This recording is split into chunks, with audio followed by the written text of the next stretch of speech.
19 मार्च 2023 प्रातः मुरली ओम शांति 25 जनवरी 1994 बाप दादा मधुबन। ब्राह्मणों की नेचर विशेषता की नेचर है, इसे नेचुरल स्मृति स्वरूप बनाओ।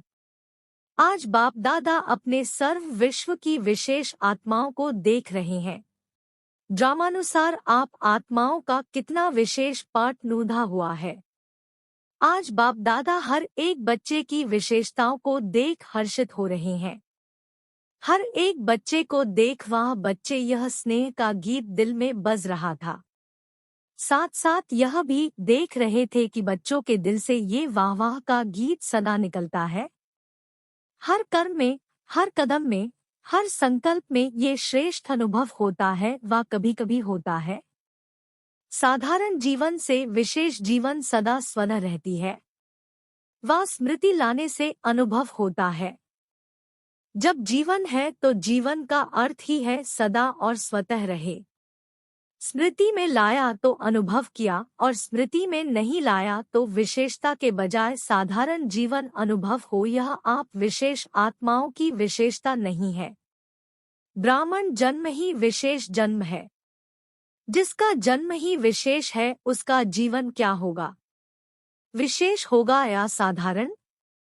ब्राह्मण जन्म भी श्रेष्ठ, ब्राह्मण धर्म भी श्रेष्ठ और ब्राह्मण कर्म भी श्रेष्ठ, क्योंकि ब्राह्मण जन्मदाता, ब्राह्मण धर्म स्थापक, सर्वश्रेष्ठ परम आत्मा और आदि आत्मा ब्रह्मा बाप है। तो जैसे रचता सर्वश्रेष्ठ तो रचना भी सर्वश्रेष्ठ अर्थात विशेष है। ब्राह्मणों का कर्म विशेष क्यों है? क्योंकि कर्म में फॉलो करने के लिए आप सबके सामने आदि आत्मा ब्रह्मा बाप सैंपल है। कर्म में फॉलो साकार ब्रह्मा बाप को करते हो, इसलिए भाग्य विधाता अर्थात कर्म द्वारा भाग्य की रेखा श्रेष्ठ बनाने वाला ब्रह्मा गाया हुआ है। भाग्य की रेखा का कलम कर्म है, तो श्रेष्ठ कर्म का सहज सिंबल ब्रह्मा बाप है। इसलिए आप सभी विशेष पुरुषार्थ का शब्द यही वर्णन करते हो कि बाप समान बनना है। इस अव्यक्त वर्ष में सभी का लक्ष्य क्या रहा? निराकारी स्थिति में निराकार बाप समान अशरीरी स्थिति का अनुभव किया। साकार कर्म में ब्रह्मा बाप समान बनने का नंबरवार अनुभव किया। तो विशेष जीवन का आधार विशेष जन्म, धर्म और श्रेष्ठ कर्म है। जैसे लौकिक जीवन में भी अगर किसी आत्मा का जन्म विशेष राज परिवार में हो, राजकुमार हो व राजकुमारी हो, तो यह विशेषता जन्म की होने के कारण हर समय सदा और स्वतः रहती है व बार बार स्मृति में लाते हैं कि मैं राजकुमारी हूँ। सहज याद होती है ना? पुरुषार्थ करते हैं क्या? चाहे कर्म अपनी रुचि के कारण कितना भी साधारण हो, लेकिन अपने जन्म की विशेषता भूल जाते हैं क्या? नेचुरल और नेचर बन जाती है। तो आप ब्राह्मण आत्माओं की नेचर क्या है? विशेष है या साधारण है?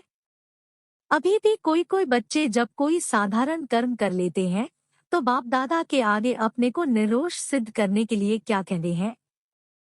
मैं चाहता नहीं था व चाहती नहीं थी कि ये कर्म करूं, लेकिन मेरी नेचर है इसलिए हो गया।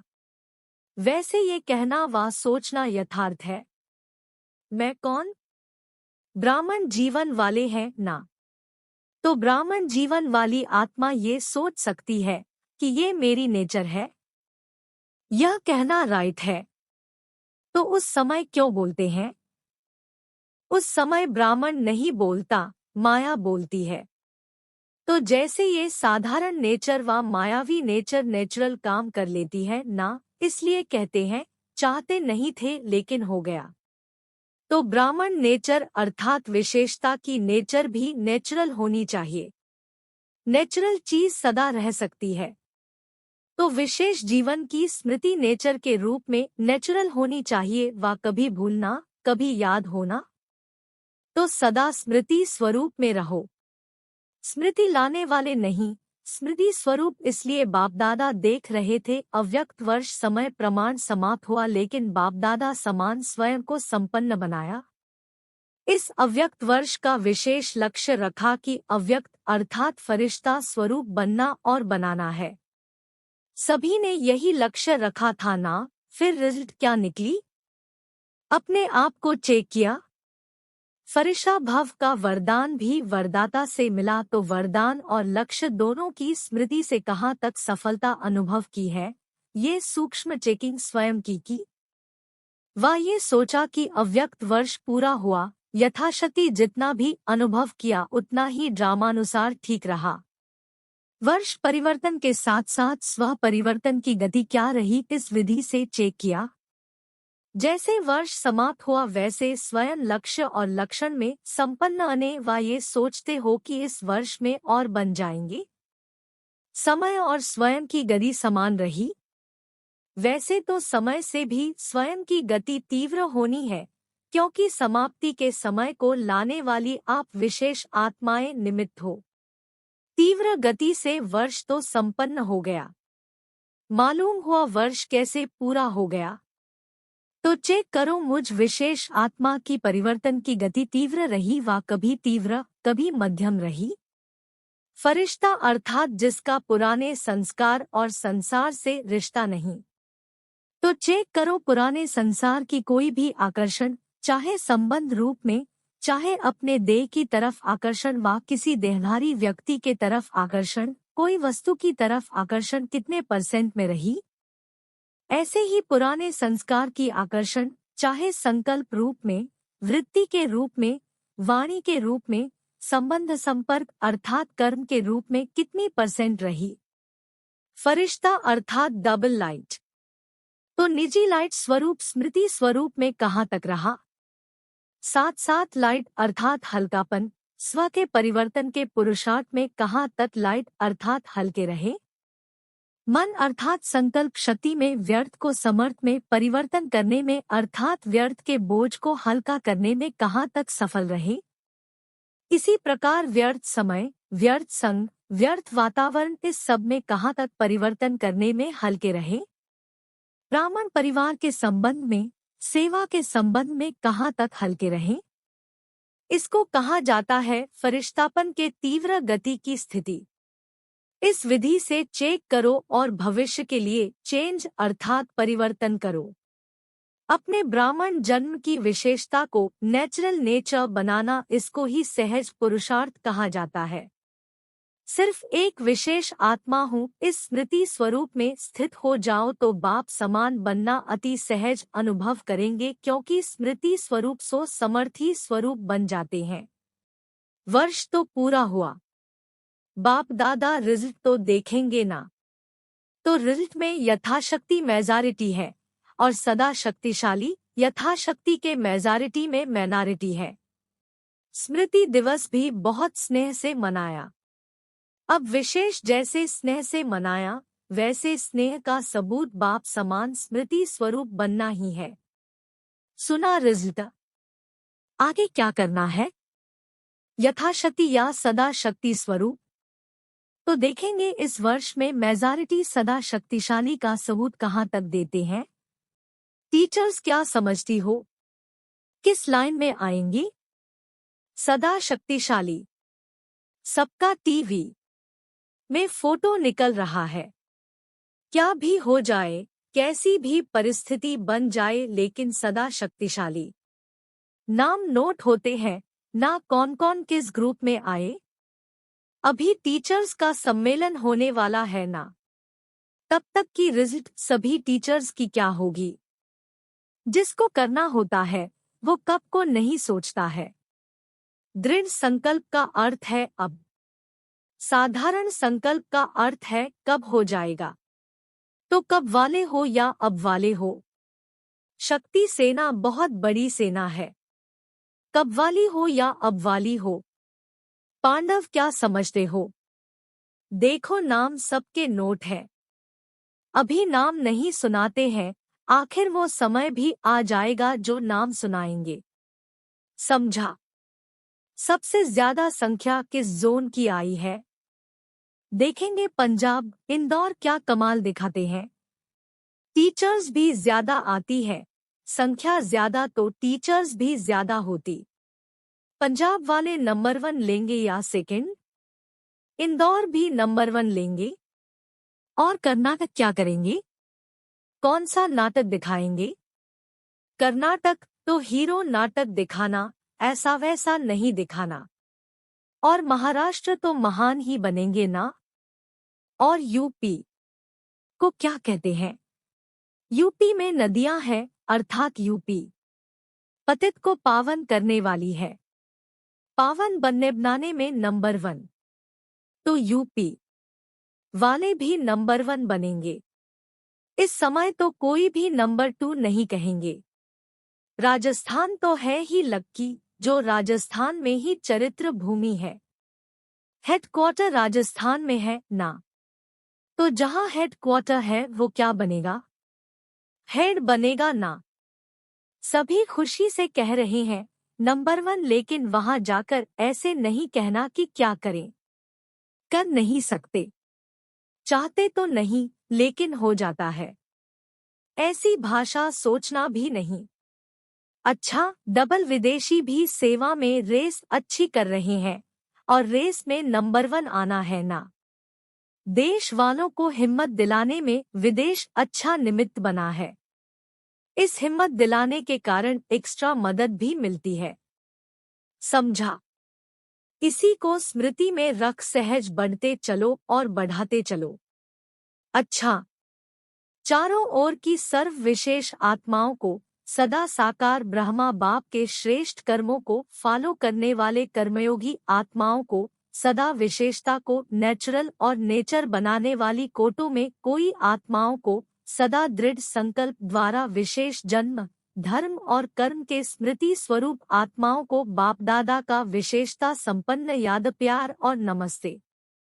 दादियों से मुलाकात। आप ब्राह्मण जितने संपन्न बनते जाएंगे उतना भविष्य में प्रकृति भी प्रगति को प्राप्त करेगी, क्योंकि प्रकृति समय प्रति समय अपना सिग्नल दिखा रही है। तो जितनी प्रकृति की हलचल उतनी अचल स्थिति प्रकृति को परिवर्तन करेगी। कितनी आत्माएं समय प्रति समय दुख की लहर में आती है, तो ऐसे दुखी आत्माओं का सहारा तो बाप और आप ही हो, तो रहम पड़ता है ना। जब समाचार सुनते हो तो क्या दिल में आता है? Nothing new. अपनी अचल स्थिति के लिए तो ठीक है, लेकिन प्रकृति की हलचल से जब आत्माएं चिल्लाती है तो किसको चिल्लाती है? तो जब मर्सी रहम मांगते हैं तो आप लोगों को उनके रहम की पुकार पहुंचती तो है ना। ये छोटी छोटी आपदाएं और तड़फाती है। ब्राह्मण संपन्न हो जाओ तो दुख की दुनिया संपन्न हो जाए, तो रहम पड़ता है या नहीं? रहम पड़ता है तो फिर क्या करते हो? फिर भी ईश्वरीय परिवार के हैं ना, तो परिवार का कोई भी दुख सुख में परिवर्तन करने का संकल्प तो आता है ना। कोई परिवार में बीमार भी हो तो क्या संकल्प होता है? जल्दी ठीक हो जाए। तो चिल्लाते चिल्लाते मरना और एकदम से परिवर्तन होना फर्क तो है ना। महाविनाश और रिहर्सल का विनाश फर्क है। महाविनाश अर्थात महान परिवर्तन, उसके निमित्त आप हो। संपन्न बनेंगे तो समाप्ति होगी। तो जो परेशान है वो तो समझते हैं कि प्रत्यक्षता का पर्दा खुल जाए, लेकिन स्टेज पर आने वाले हीरो एक्टर संपन्न तैयार होने चाहिए ना, तब तो पर्दा खुलेगा कि आधे में खुल जाएगा। परिवर्तन की शुभ भावना को तीव्र करना अर्थात अपने को तीव्र गति से संपन्न बनाना। आप भी कभी कैसे होते हो, तो प्रकृति भी कभी बहुत तीव्र गति से कार्य करती, कभी ठंडी हो जाती। तो अभी क्या करना है? रहम की भावना इमर्ज करो, चाहे स्व प्रति चाहे सर्व आत्माओं के प्रति। होती है ना। लहर फैलाओ। रहम की भावना से विघ्न भी सहज खत्म हो जाएंगे। जहाँ रहम होगा वहाँ तेरा मेरा की हलचल नहीं होगी। पूज्य स्वरूप मर्सीफुल का धारण करो। ठीक है ना। अभी ये लहर फैलाओ। हर संकल्प में मर्सीफुल संकल्प में होंगे तो वाणी और कर्म स्वतः ही हो जाएंगे। सब चिल्लाने भी क्या है? Mercy mercy. अच्छा, अव्यक्त बाप दादा की पर्सनल मुलाकात माया की छाया से बचने का साधन है। बाप दादा की छत्र छाया। सदा अपने को बाप दादा की छत्र छाया के नीचे रहने वाली सदा सेफ आत्माएं अनुभव करते हो। सदा छत्र छाया है या कभी बाहर निकल जाते हो? या है बाप की छत्र छाया या है माया की छाया। तो माया की छाया से बचने का साधन है छत्र छाया। तो छत्र छाया में रहने वाले कितने खुश रहेंगे, क्योंकि बेफिक्र बादशाह हो गए ना। फिक्र है तो खुशी गुम होती है। कभी भी देखो खुशी गुम होती है तो कारण क्या होता है? कोई न कोई चिंता, फिक्र, बोझ खुशी को गुम कर देता है।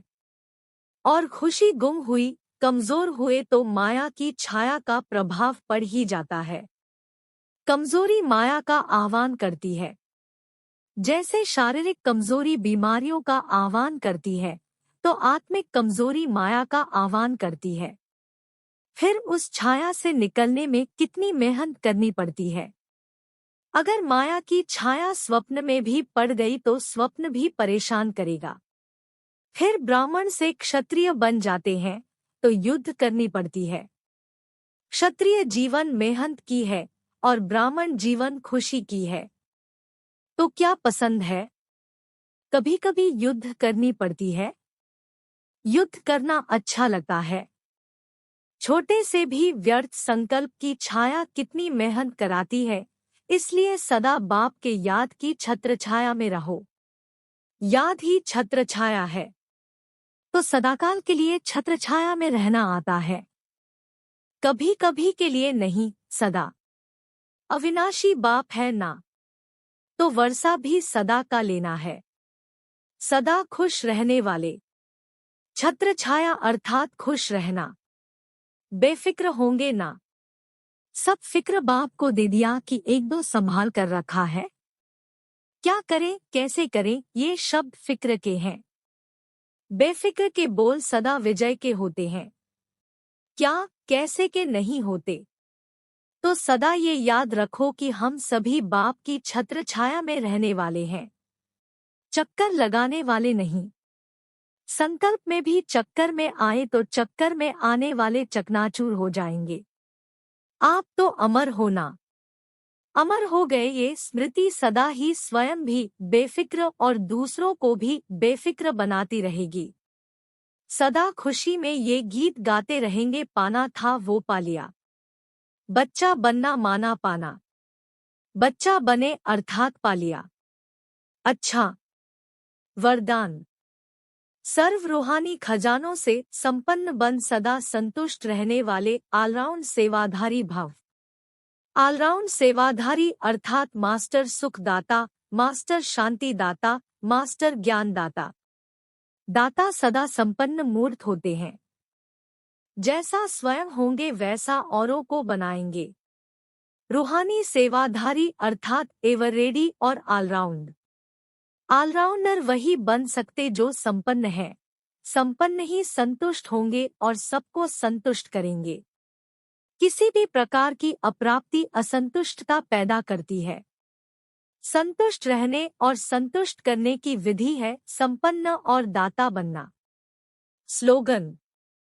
शुभ भावना, शुभ कामना की गोल्डन गिफ्ट साथ हो तो किसी भी आत्मा का परिवर्तन कर सकते हो। सूचना है, आज मास का तीसरा रविवार है। सभी राजयोगी तपस्वी भाई बहिनें सायं 6:30 से 7:30 बजे तक विशेष योग अभ्यास के समय अनुभव करें कि ज्ञान सूर्य सर्वशक्तिवान परमात्मा की किरणें मुझ पर पड़ रही हैं और मुझसे सारे संसार में जा रही हैं, जिससे संसार से अज्ञान अंधकार दूर होता जा रहा है। कृपया आज की मुरली पर लाइक, कमेंट और चैनल को सब्सक्राइब जरूर करें।